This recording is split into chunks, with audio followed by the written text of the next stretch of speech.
വോട്ടെടുപ്പിന് ശേഷവും വടകരയിൽ വാക്പോര് തുടരുന്നു. കാഫിർ പ്രയോഗം വ്യാജമെന്ന് ഷാഫി പറമ്പിൽ പറഞ്ഞു.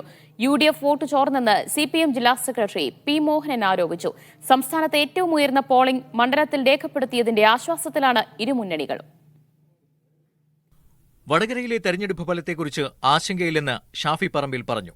CPM കേന്ദ്രങ്ങൾ വ്യാജമായി സൃഷ്ടിച്ച സ്ക്രീൻഷോട്ടുകൾ ആധാരമാക്കി തന്നെ വർഗീയവാദിയായി ചിത്രീകരിച്ചു. അങ്ങനെ ചിത്രീകരിക്കുന്നത് സുഖകരമല്ലെന്നും ഷാഫി പറഞ്ഞു. എനിക്കെതിരെ ഉണ്ടാക്കിയ ഒരു സ്ക്രീൻഷോട്ടിനെ സംബന്ധിച്ച് ഞാൻ അതിനെ തള്ളി പറഞ്ഞിട്ടില്ല എന്നുകൊണ്ട് പത്രസമ്മേളനം നടത്താന്ന് പറഞ്ഞാൽ അതിനെ തള്ളി പറയേണ്ടിയിരുന്നത് ബഹുമാനപ്പെട്ട എതിർ സ്ഥാനാർത്ഥിയും CPM-ഉമാണ്. കാഫിർ എന്നാരും വിളിച്ചിട്ടില്ല. കാഫിർ എന്ന് വിളിച്ചതായി പ്രചരിപ്പിക്കപ്പെട്ട സ്ക്രീൻഷോട്ട് ഫേക്കാണ്. അത് കേരളത്തിലെയും വടകരയിലെയും മൊത്തം ജനങ്ങൾക്കും ബോധ്യപ്പെടുകയും ചെയ്തിട്ടും.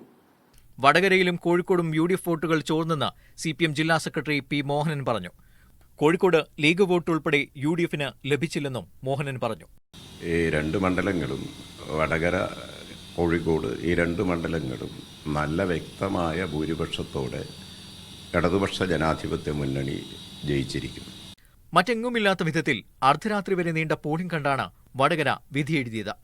UDF കേന്ദ്രങ്ങളിൽ വോട്ടിംഗ് നീണ്ടത് ഗൗരവമായാണ് UDF കാണുന്നത്.